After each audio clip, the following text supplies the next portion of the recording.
નમસ્કાર મિત્રો, આપ સૌનું સ્વાગત છે તરલ સર ચેનલમાં. આજે આપણે જોવાના છીએ નફો અને ખોટ. રાઈટ, એક સરસ મજાનું ચેપ્ટર જે આખું ડિપેન્ડ કરે છે પર્સન્ટેજ ઉપર. તો પર્સન્ટેજ તમારા સ્ટ્રોંગ હશે તો બહુ સરળ રીતે આપણે પ્રોફિટ એન્ડ લોસ કે નફા ખોટના દાખલા કરી શકીશું. ઠીક છે, જો આજે હું તમને સમજાઈ રહ્યો છે નફા ખોટનું બેઝિક શું છે, કે નફો અને ખોટ તમારે જાણવું હોય, એના ટકા શોધવા હોય તો તમને શું ખબર હોવી જોઈએ. ઠીક છે, ચલો તો શરૂ કરીએ છીએ આપણે. તો મિત્રો સમજો કે આ ચેપ્ટરમાં નફો અને ખોટમાં શું શું વસ્તુઓ હશે અને શેની જરૂર પડશે બેઝિકની, એ બધું આપણે અત્યારે જોઈ લઈએ છીએ આ વિડીયોમાં. બરાબર ને? ચલો તો મને એ સમજાવો મિત્રો કે કોઈ પણ ધંધામાં નફો કે ખોટ ક્યારે થાય? જ્યારે ધંધો કરો ત્યારે થાય. બરાબર ને? એટલે નફો ક્યારે થાય? જ્યારે હું કોઈ સામાન લાવું છું, જે ભાવમાં લાવું છું એનાથી વધુ કરીને વેચીશ તો મને નફો થશે. તો નફો કેટલા રૂપિયા થયો એ જાણવું હોય તો તમે સામાન જેટલામાં લાયા છો, જેટલું વધારીને વેચો છો, આ બંને વચ્ચે તફાવત તમારો નફો કહેવાય. સિમ્પલ લોજિક છે. આવી રીતે તમે જેટલામાં સામાન લાયા, જે ભાવમાં લાયા, એને તમે ઓછું કરીને વેચશો તો તમને નુકસાન થશે. તો જેટલામાં લાયા છો એને કહેવાય છે ખરીદ કિંમત. જેટલામાં વેચશો એને આપણે ચેપ્ટરમાં કહીશું વેચાણ કિંમત. Cost price and selling price ઇંગ્લિશમાં કહેવાય. ખરીદ કિંમત અને વેચાણ કિંમત. તો મારે નફો જાણવો હોય મિત્રો, ઠીક છે, બહુ સિમ્પલ વાતો છે પણ હું તમને સમજાવું છું કારણ કે આ વાતોમાં પણ જોજો કંઈક નવું શીખવા મળશે તમને. બરાબર, જે તમને શોર્ટમાં જવાબ આપી શકશે. તો મારે નફો જાણવો હોય મિત્રો તો નફો બરાબર શું થાય? તો નફો એટલે ક્યારે નફો થાય? જેટલામાં લાયા અને વધારે કરીને વેચવું. તો વેચાણ કિંમત માઇનસ ખરીદ કિંમત. ઠીક છે, તો જ્યારે પણ તમે વેચાણ કિંમત માઇનસ ખરીદ કિંમત કરશો ત્યારે તમને મળી જશે તમને કેટલા રૂપિયા કમાવા મળ્યા રૂપિયામાં. નફો રૂપિયામાં. આવી રીતે તમારે ખોટ જાણવી હોય અને ખોટ ક્યારે થાય? જ્યારે જે સામાન લાવ્યો એને હું ઓછા ભાવે વેચું છું. તો આ નીચું છે, જો આ ભાવ ઊંચો હશે ખરીદ કિંમત તો ખરીદ માઇનસ વેચાણ, એટલે જે પણ કિંમત ઊંચી હોય એ આગળ આવે, નાની કિંમત પાછળ આવે. સિમ્પલ વસ્તુ. કારણ કે આ ચેપ્ટરમાં ક્યારે પણ જવાબ માઇનસમાં ના આવે. નુકસાન પણ થયું હોય તો આપણે માઇનસમાં ના કહીએ. જો મારે 20 રૂપિયાનું નુકસાન થયું તો હું તમને શું કહીશ? 20 રૂપિયાનું નુકસાન થયું, માઇનસ 20 નું નુકસાન ના કહેવાય. તો આખા ચેપ્ટરમાં જવાબ તમારો પ્લસમાં જ આવે. તો મારે ખોટ જાણવી હોય તો ખોટ ક્યારે થાય? વેચાણ કિંમત કેવી હોય તમારી? ઓછી હોય. ખરીદ કિંમત વધારે હોય. તો આના અંદર ખરીદ કિંમત માઇનસ વેચાણ કિંમત. ઠીક છે, બહુ સિમ્પલ વાતો છે. તો આનાથી તમને શું મળી જાય છે? કેટલા કમાયા અથવા કેટલા ખોયા. બરાબર, તો વેચાણ માઇનસ ખરીદી એટલે મળશે તમને નફો. ખોટ બરાબર ખરીદ માઇનસ વેચાણ. હવે મારે જાણવું છું કેટલા ટકા કમાયો મિત્રો. તો સમજો, બહુ સમજવા જેવી વસ્તુ છે. હું તમને એવું કહું કે 120 રૂપિયામાં હું સામાન લાવ્યો છું, આ મારી ખરીદ કિંમત, અને મેં આને વેચી 140 રૂપિયામાં, આ મારી વેચાણ કિંમત. બરાબર ને? તો તમે કેટલો નફો કર્યો? તો તમે કહેશો સર 20 રૂપિયાનો નફો કર્યો. બરાબર છે, રાઈટ? નફો તમારો 20 રૂપિયા. પણ હું તમને કહું કેટલા ટકા નફો કર્યો, તો તમે તમારો નફો શેના આધારે જોશો? જ્યારે પણ ટકા આવે એટલે નીચે એક આધાર આવે. તો આધાર 140 હશે અથવા 120 હશે. હવે સમજો, હું મારો નફો જાણવા માંગુ છું તો હું કોના ઉપર જાણીશ? મારી ખરીદ ઉપર. 120 મેં ખર્ચ્યા હતા અને હું 20 કમાયો, તો મારો 20 ની ખરીદી, 20 નો નફો શેના ઉપર ગણાય? ખરીદી ઉપર ગણાય. તો ખરીદી હંમેશા આધાર આવે જ્યારે ટકા શોધવા હોય. બહુ અગત્યની વાત, કોઈ પણ પ્રશ્નમાં વેચાણ કિંમત આધાર ના આવે જ્યારે મારે નફા કે ખોટના ટકા શોધવા હોય. ઠીક છે, તો મારે જ્યારે પણ નફાના ટકા શોધવા હોય કે મને નફો જે થયો ભાઈ કેટલા ટકામાં થયો, તો જે પણ મને નફો થયો તે અને કયા આધાર ઉપર હંમેશા નીચે આવે? ખરીદ કિંમત અને ટકા માટે ગુણ્યા 100. સિમ્પલ વાતો છે. આવી રીતે મને ખોટ ગઈ હોય તો મારે ખોટના ટકા મારે શોધવા હોય તો ખોટના ટકા બરાબર જે પણ મને ખોટ થઈ છે શેના ઉપર ગણવાની? એવું નહીં કે નફો છે એટલે ખરીદ ઉપર ગણીએ, ખોટ છે વેચાણ ઉપર ગણી લઈએ. મારી ખરીદ ઉપર જ બધી વસ્તુ જોવાની. ભાઈ કેટલામાં લાયો ને કેટલા કમાયો ને કેટલા ખોયા, તો શેના ઉપર? ખરીદ ઉપર. તો જે પણ મને ખોટ થઈ, ખોટ કેમની મળે? ખરીદ માઇનસ વેચાણ. આ બધું ક્યાંય ગોખવાની જરૂર નથી, સમજવાની જરૂર છે મિત્રો. ક્યાંય પણ તમને ગોખાવાનું નથી. એવું નથી કે સૂત્રો લખાવું છું ગોખી નાખજો. એક પણ સૂત્ર ગોખવાનું નથી. નહીં આવડતું હોય તોય તમે જવાબ કરી શકશો. ઠીક છે, જોઈએ. જે પણ ખોટ થાય છે શેના ઉપર જોવામાં આવે?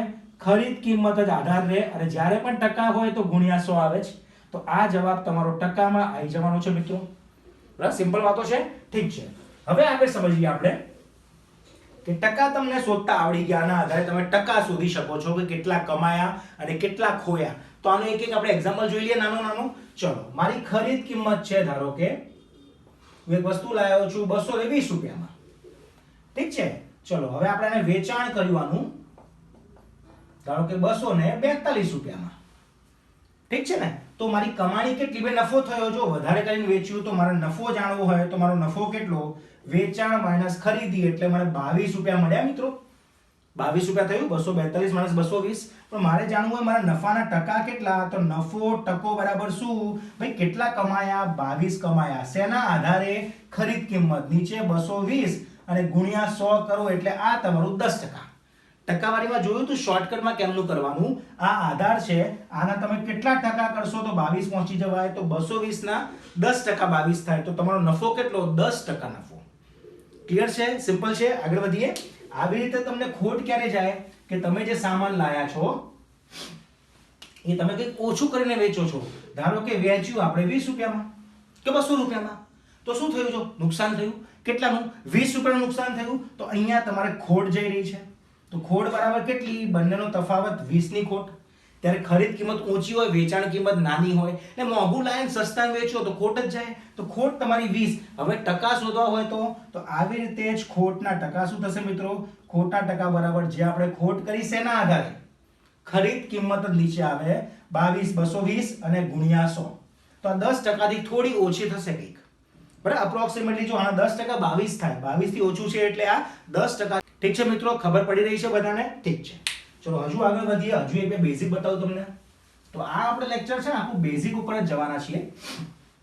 તો તમને ખબર પડી ગઈ કે મારે નફો કેમનો શોધવો, ખોટ કેમની શોધવી અને એના ટકા કેમના શોધવા.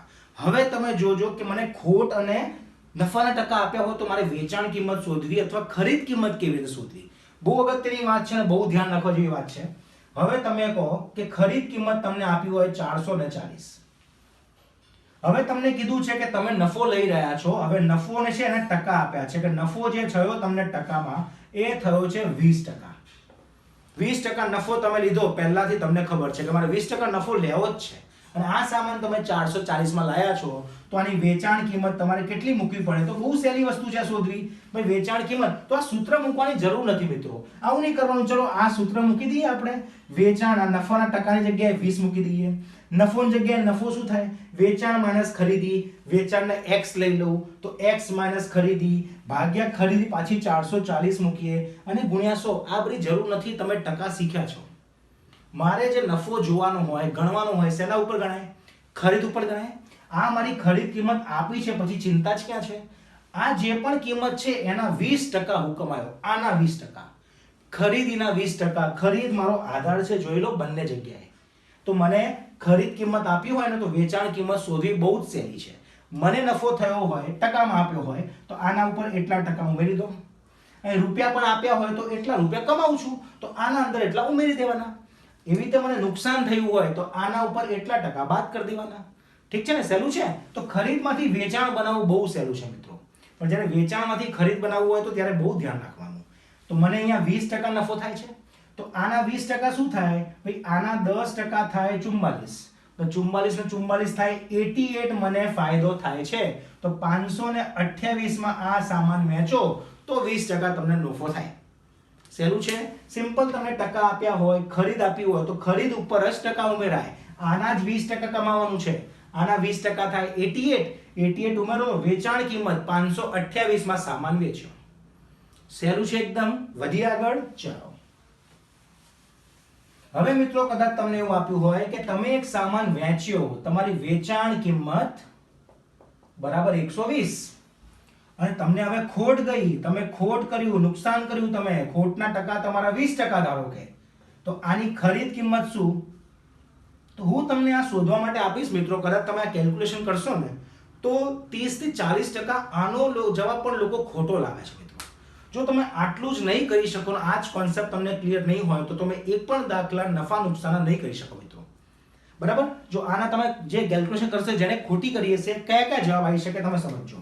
જો એક જવાબ તમે કદાચ લાયા હશો 144, આ જવાબ અમુક લોકોનો આવ્યો હશે, જાતે સોલ્વ કરીને ટ્રાય કરજો. અમુક લોકો ટ્રાય કરતા હશે, જવાબ 100 લાયા હશે. અમુક લોકો ટ્રાય કર્યો હશે, જવાબ 96 પણ આવ્યો હશે. મને ખબર છે તમે શું શું ભૂલ કરી હશે, ત્યારે કયો કયો જવાબ તમે મૂકતા હશો. આ બધા જવાબ ખોટા છે મિત્રો, બધા જવાબ ખોટા છે. તમને લાગતું હશે ને આમાંથી એક તો સાચો પડવો જ જોઈએ, એક પણ સાચો નથી. તમે કોન્સેપ્ટ મેથડ નથી સમજ્યા.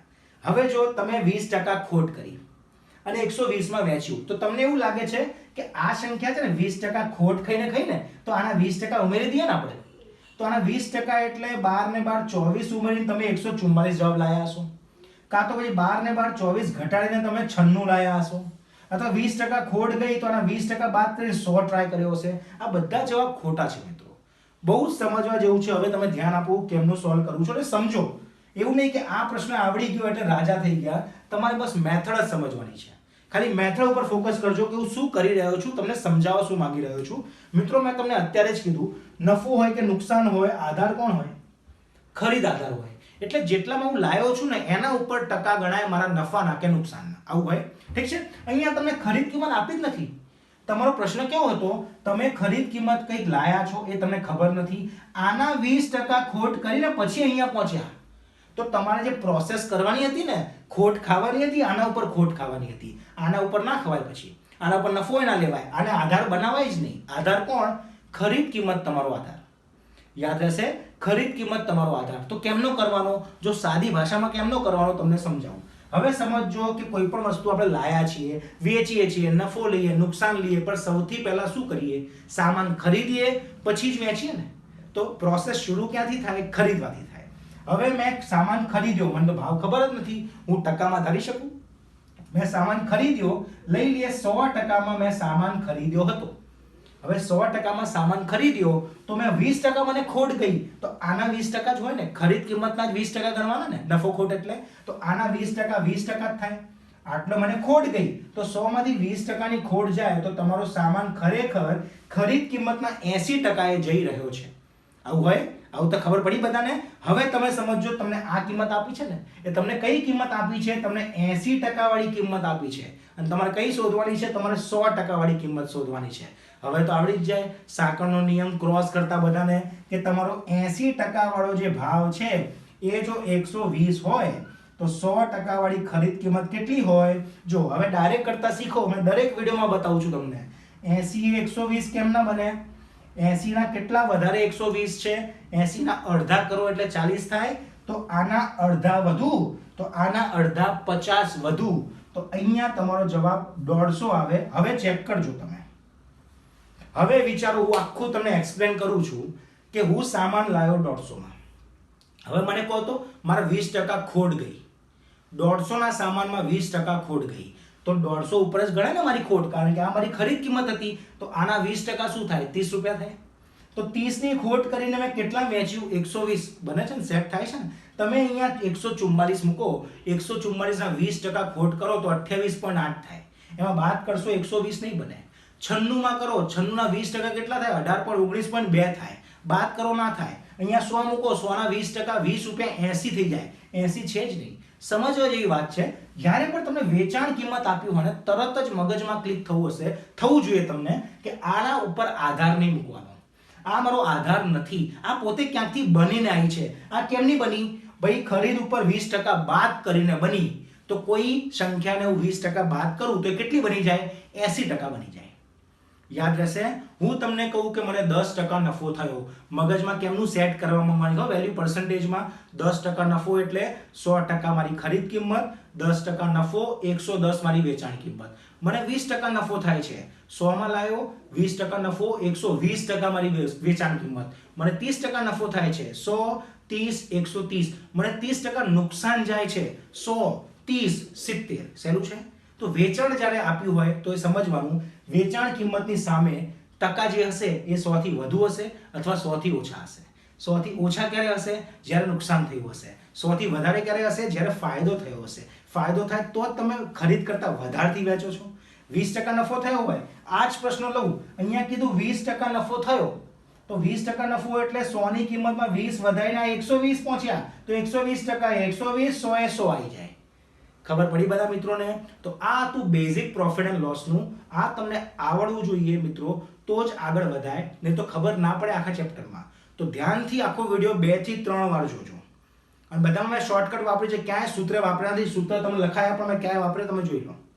સિમ્પલ મારું જોઈ લો, અહીંયા શું હતું, 20% ખોટ ગઈ તો તરત મગજમાં આવી ગયું, અને 20% ખોટ જાય તો આ વેચાણ કિંમત પોતે તો 80% હોય, તો આ 80% 100% એ મારી ખરીદ 150 રૂપિયા. એકદમ સહેલું છે, એકદમ સહેલું છે. ઓકે, હવે અહીંયા સમજો, જ્યારે વેચાણ મને આપ્યું તો આવું જ કંઈક સૂત્ર બનવાનું છે, આ રીતનું જ કંઈક સૂત્ર બનવાનું છે કે 80% એ વેચાણ કિંમત, 100% એ જવાબ. તો આ ક્રોસ ગુણાકાર તમે જ્યારે કરો છો ને તો જો અહીંયા શું બનવાનું છે કે 120 ગુણ્યા 100, હંમેશા ગુણ્યા 100 આવશે, કારણ કે ખરીદ કિંમતને તમે 100% લીધા હશે અને નીચે આવશે 80 અહીંયા આ પ્રશ્નમાં. તો 80 કેમનું બન્યું, 20% ઘટ્યું હતું એટલે. હવે તમને ડાયરેક્ટ એક શોર્ટકટ બતાવું, શોર્ટકટ એટલે આ જ વસ્તુ તમે યાદ રાખી લો તો આ બધું ઝંઝટ ના કરવી પડે. તો શું કહેવા માંગુ છું, હવે તમે સમજો કે જ્યારે પણ તમને વેચાણ કિંમત આપી હોય, તમારે ખરીદ કિંમત જાણવી હોય, તમને વેચાણ કિંમત આપી હોય કે વેચાણ કિંમત આપી છે જે પણ હોય, બરાબર, આ એક્ઝામ્પલ છે એવું જ કંઈક લઈ લઈએ, વેચાણ કિંમત 120 આપી હતી, બરાબર, આમાં કંઈક તમને ખોટ ગઈ હતી, ખોટ કેટલા ટકા, 20% ખોટ ગઈ હતી. વેચાણ કિંમત આપ્યું અને ખરીદ કિંમત શોધવી હોય તો ડાયરેક્ટલી તમારે શું સૂત્ર વાપરવાનું જોજો, ખરીદ કિંમત બરાબર 100 ગુણ્યા વેચાણ કિંમત, 100 ગુણ્યા વેચાણ કિંમત ભાગ્યા નીચે શું આવશે જોજો, અહીંયા મને ખોટ ગઈ, કેટલાની ખોટ, 20%ની ખોટ, 20%ની ખોટ એટલે 100 માઈનસ 20%, આવું કંઈક થાય, 100 માઈનસ 20, 20%ની ખોટ ડાયરેક્ટ લખવું હોય તો 20%ની ખોટ એટલે નીચે શું મૂકી દેવાનું, 80, અહીંયા 20% નફો થયો નીચે શું મૂકી દેવાનું, 120, 30%ની ખોટ ગયો શું મૂકવાનું, નીચે 70. યાદ રહેશે, જ્યારે ખરીદ કિંમત બનાવી અને વેચાણ કિંમત આપી હોય, વેચાણ આપ્યું હોય ત્યારે વેચાણ ગુણ્યા 100 ભાગ્યા નીચે નફો થયો હોય તો 100 વત્તા નફાના ટકા, 20% નફો થાય તો નીચે 120, 30 નફો થાય તો 130, 50% નફો થયો હોય તો 150, 30% નુકસાન થયું હોય તો 70, 20% નુકસાન થયું હતું 80. યાદ રહેશે, તમે અહીંયા મૂકશો, જો વેચાણ કેટલી હતી 120, 40 2 40 3 2 50, 50 ગુણ્યા 3 તમારી ખરીદી કિંમત 150 આવી જાય. ઠીક છે મિત્રો, તો માની રહ્યો છું કે તમને બેઝિક કોન્સેપ્ટ ક્લિયર થઈ ગયો છે. આની મદદથી આપણે નેક્સ્ટ વિડીયોમાં જોવાના છીએ હવે સમ્સ કેવી રીતે કરી શકાય. ઠીક છે મિત્રો, તમને જો આ વિડીયો ગમ્યો હોય તો પ્લીઝ લાઇક કરજો, સબસ્ક્રાઇબ કરજો, કમેન્ટ્સ નાખજો. હું ઈચ્છું છું મિત્રો તમને વિડીયો ગમે તો ખરેખર લાઇક કરો, ના ગમ્યો હોય તો તમે ડિસલાઇક કરી શકો છો, તો હું સમજીશ કે મારે હજુ કંઈક ઇનપુટ તમને આપવાનું છે. ઠીક છે મિત્રો, થેન્ક યુ વેરી મચ.